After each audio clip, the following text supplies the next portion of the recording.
Hello guys, आज की video में हम लोग 2017 की एक थ्रिलर एक्शन मूवी का एक्सप्लेनेशन करने वाले हैं। इस मूवी का नाम रिवेंज है। मूवी को 6.4 का IMDb की रेटिंग और 93% रोटेन टोमेटोज मिला हुआ है। इसी से ही आप लोग ये अंदाजा लगा सकते हैं कि ये मूवी बेहद ही ज्यादा खतरनाक है। मूवी के स्टार्टिंग में एक विशाल रेगिस्तान को दिखाया जाता है। इसके बाद में एक हेलीकॉप्टर से एक कपल उसी रेगिस्तान में एक हाउस पर लैंड करते हैं। इन दोनों में लड़के का नाम रिचर्ड और जो लड़की होती है उसका नाम जेनिफर होता है। जेनिफर यहाँ पर अपने बेहद अमीर बॉयफ्रेंड के साथ में रोमांटिक गेट अवे के साथ में हंटिंग एंजॉय करने के लिए आई होती है। रिचर्ड पहले से ही शादीशुदा होता है और ये बात जेन को भी पता होता है। वो बस उसके पैसों के लिए उसके साथ में रिलेशनशिप में होती है और इसी कारण रिचर्ड के अमीर होने के कारण वो उसके साथ में एंजॉय करने के लिए यहाँ पर आती है। दूसरे दिन जब अगली सुबह जेन हाउस में इधर उधर घूम रही होती है तो अचानक से उसे घर के बाहर दो आदमी गन के साथ में दिखाई देते हैं। ये दोनों लोग रिचर्ड के साथी होते हैं, जिनमें से एक का नाम स्टैनली और दूसरे का नाम डिमिट्री होता है। स्टैनली यहीं से जेन को देख के उसके ऊपर फिदा हो जाता है। लगातार जेन की कुछ ऐसी हरकतें होती हैं जिसकी वजह से स्टैनली का जेन की ओर अट्रैक्शन काफी बढ़ने लगता है। शाम के वक्त अब जब लोग आपस में बैठकर ड्रिंक कर रहे होते हैं तो जेन मोबाइल में गाना बजा के डांस करने लगती है। वो रिचर्ड को साथ में डांस करने के लिए बुलाती है, मगर रिचर्ड थका होता है तो वो इसलिए नहीं आता है। जिसके बाद में जेन स्टैनली को बुला के उसके साथ में डांस करने लगती है।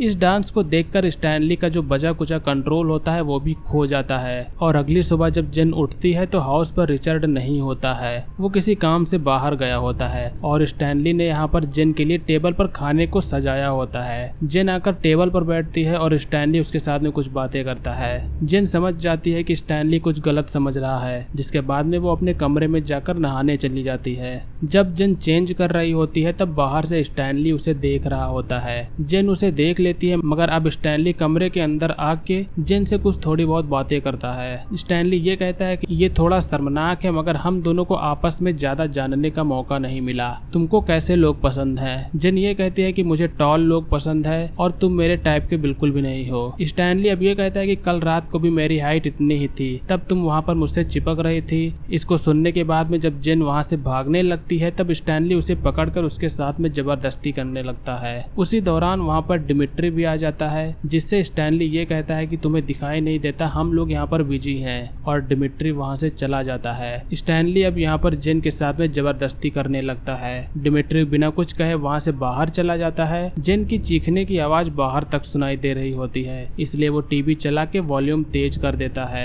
अब नेक्स्ट सीन में दिखाया जाता है कि कुछ देर बाद रिचर्ड वापस आ गया है। स्टैनली उससे बताता है कि एक्चुअली जेन के साथ में कुछ प्रॉब्लम हो गई है। वो रिचर्ड को पूरी सिचुएशन बताता है कि आखिरकार उसके साथ में उसने क्या किया है, और रिचर्ड जब अंदर जाके देखता है तो जेन एक सदमे के साथ में लेटी होती है। जेन सीधा रिचर्ड से एक हेलीकॉप्टर को बुलाने को कहती है, जिसके रिप्लाई में रिचर्ड ये कहता है कि तुम बिल्कुल फिक्र मत करो, कोई प्रॉब्लम नहीं है, तुम जल्द ही यहाँ से जाओगी। मैंने तुम्हारे अकाउंट में कई सारे पैसे ट्रांसफर कर दिए हैं, तुम्हारा सपना लॉस एंजलिस में जाने का था, तुम जा सकती हो। जेन ये कहती है कि मुझे सिर्फ हेलीकॉप्टर चाहिए, मुझे अपने घर जाना है। इसके बाद में रिचर्ड जेन को अभी यहीं रुकने के लिए कहता है और वो बाद में घर जा सकती है, लेकिन जेन जो होती है वो अभी घर जाना चाहती है। इसीलिए वो रिचर्ड को धमकी देते हुए ये कहती है कि अगर तुमने अभी हेलीकॉप्टर को नहीं बुलाया तो मैं तुम्हारी वाइफ को कॉल करके सब सच बता दूंगी। इस बात पर रिचर्ड को काफी तेज गुस्सा आता है और जिसके बाद जेन को वो खींच के थप्पड़ मारता है। वो उससे ये कहता है कि इन सब बातों में मेरी वाइफ को बीच में लाने के लिए तुमको किसने कहा है। वो उसे गुस्से में मना करता है और कभी उसके वाइफ का नाम ना लेने को कहता है। जेन अब गुस्से में सीधा वहाँ से भाग जाती है और उसके पीछे रिचर्ड भी भागने लगता है। डिमिट्री और स्टैनली जब उनको देखते हैं कि वो लोग भाग रहे हैं तो वो भी उनके पीछे उनका पीछा करने लगते हैं।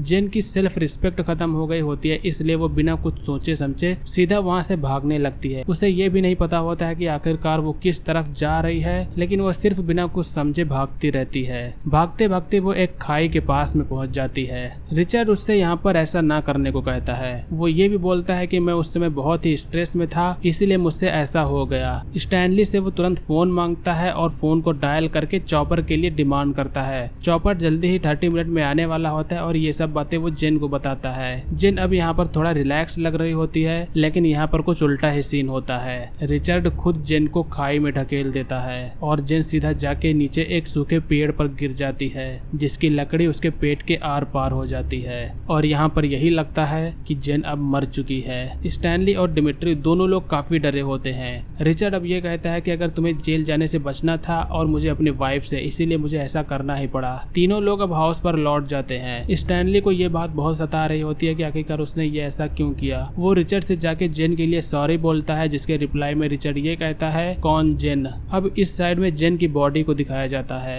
जो काफी बुरी हालत में होती है। चींटियां उसके बॉडी पर चढ़ी होती हैं और खून की तो मानो धारा बह रही होती है। लेकिन इसी के बीच में एक ऐसा पता नहीं क्या होता है, जेन फिर से जिंदा हो जाती है। उसके पेट में लकड़ी आर पार होती है, खून काफी ज्यादा बह चुका होता है, मगर फिर भी वो पता नहीं कैसे जिंदा हो जाती है। उसके थोड़ी दूर पर लाइटर पड़ा होता है, वो उसे उठा लेती है और जिस पेड़ पर वो लटकी होती है उसे जला के वो नीचे उतर जाती है। रिचर्ड और स्टैनली डिमिट्री के साथ में उस जगह पर जेन की बॉडी को देखने के लिए अब आ रहे होते हैं। जेन को पता चल जाता है कि वो सभी लोग आ रहे हैं और वो इन सभी लोगों से बचने के लिए दीवार के साइड में जाके छिप जाती है।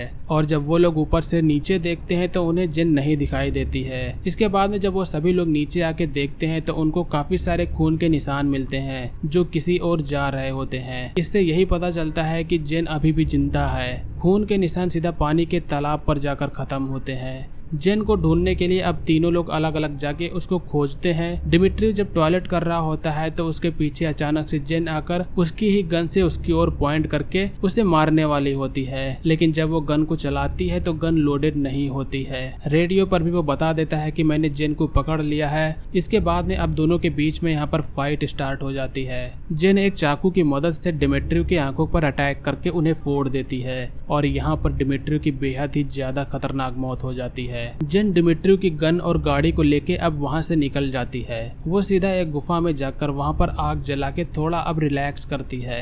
जेन की अब जब यहाँ पर आंख खुलती है तो उसे बहुत दर्द हो रहा होता है। उसके पेट के आर पार एक लकड़ी का टुकड़ा घुसा होता है। जेन को रिचर्ड ने एक ड्रग संभाल के रखने के लिए दिया था, जिसे जेन ने अपने पॉकेट में रख लिया था। अब जेन उसी ड्रग को निकाल के हिम्मत करके खा जाती है और ये जो ड्रग होता है वो बेहद पावरफुल ड्रग होता है। उस ड्रग को खाने के बाद अब जेन का दिमाग नाचने लगता है। उसे हंसी की आवाज, चिल्लाने की आवाज और म्यूजिक की आवाज सब उसके कानों में गूंजने लगती है। तभी उसके माइंड में एक आइडिया आता है। वो चाकू की मदद से उसे गर्म करके अपने पेट पर कट मार के लकड़ी का टुकड़ा निकाल लेती है और जब उस जगह से खून बहना स्टार्ट हो जाता है तो उसे रोकने के लिए पास में पड़े एक कैन को बीच में से काट देती है और उसे भी गर्म करके उसे अपने घाव पर रख लेती है। ड्रग की वजह से उसे कुछ भी दर्द महसूस नहीं हो रहा होता है और ऐसा करने के बाद में अब उसका जो घाव होता है वो भी कुछ ठीक लगने लगता है। सुबह होने पर अब यहाँ पर बाकी के लोगों को डिमिट्री के मरने का पता नहीं होता है। जब स्टैनली तालाब में अपने हाथ मुंह धो रहा होता है तब उसे अचानक से डिमिट्री की डेड बॉडी दिखाई देती है। डिमिट्री की जो पूरी बॉडी होती है वो पानी में पड़े पड़े फूल चुकी होती है और वो दिखने में बेहद ही ज्यादा डरावनी लग रही होती है। उन्हें पता चल जाता है कि ये सब जेन ने ही किया है। अब इसके बाद में रिचर्ड जेन को ढूंढने के लिए स्टैनली से अलग अलग जाने को कहता है। स्टैनली यहाँ पर ये कहता है कि मुझे किसी ने बताया था कि अगर आप किसी जंगल में खो गए हो तो हमेशा साथ में रहना चाहिए, जिसके रिप्लाई में रिचर्ड ये कहता है कि क्या हम जंगल में खोए हैं। और इसके बाद में अब दोनों लोग अलग अलग होकर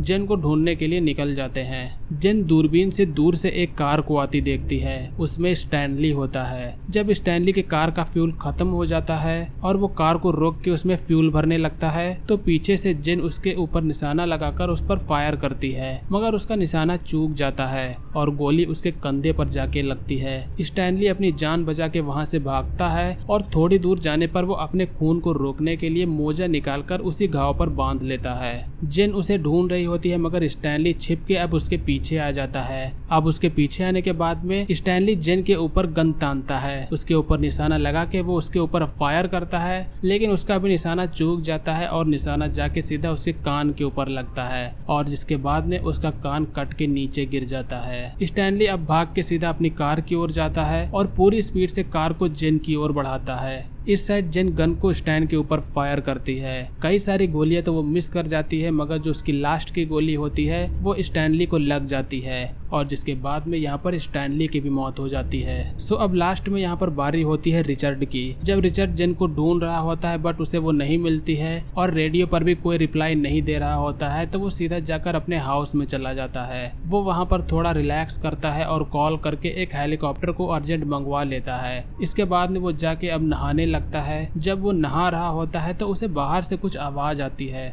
रिचर्ड को यही लगता है कि ये जरूर जेन ही होगी। वो गन को लेके जेन की ओर बढ़ता है, मगर जेन भी उसे अचानक से शॉटगन लेके शीशे के दूसरी साइड से खड़ी हुई दिखाई देती है और वो उसके ऊपर फायर करती है, जिससे रिचर्ड के पेट पर काफी गहरा घाव हो जाता है। रिचर्ड दूसरे कमरे में जाके प्लास्टिक को अपने पूरे पेट पर लपेट लेता है, जिससे कि उसका खून न बहे। दोनों लोग अब एक दूसरे की ओर गन लेके बढ़ते हैं। दोनों लोगों के बीच में फाइट होती है, मगर मौका पाने के बाद में जेन शॉटगन की मदद से वह रिचर्ड के पेट पर हमला करती है और यहाँ पर रिचर्ड की भी मौत हो जाती है। हर जगह पर बस खून ही खून होता है। जेन वहाँ से अब बाहर चली जाती है। जेन ने अपना बदला उन लोगों से ले लिया होता है और थोड़ी देर बाद वहाँ पर चॉपर की भी आवाज आती है और इसके बाद में यहीं पर मूवी का एंड होता है। सो दोस्तों, ये थी हमारी रिवेंज मूवी का एक्सप्लेनेशन। सो दोस्तों, जैसा कि आप सभी लोगों ने देखा, एक लड़की का शोषण किया गया। वो जिस पर भरोसा करके उसके साथ में बिल्कुल अननोन जगह पर घूमने के लिए आई होती है, मगर वो भी उसकी हेल्प नहीं करता है। सो आप हमें कमेंट करके ये बताइए कि इस घटना के पीछे क्या जेन भी जिम्मेदार होती है। उसकी हरकतें दूसरों के सामने बिल्कुल नॉर्मल से अलग होती है और जिसकी वजह से ये घटना हुई है। आप लोग हमें कमेंट करके जरूर बताइए कि आप लोगों का इसके बारे में क्या राय है। मूवी अच्छी लगी हो तो लाइक करिएगा, चैनल पर नए हो तो सब्सक्राइब करिएगा। आज की वीडियो के लिए बस इतना ही। जय हिंद, वंदे मातरम।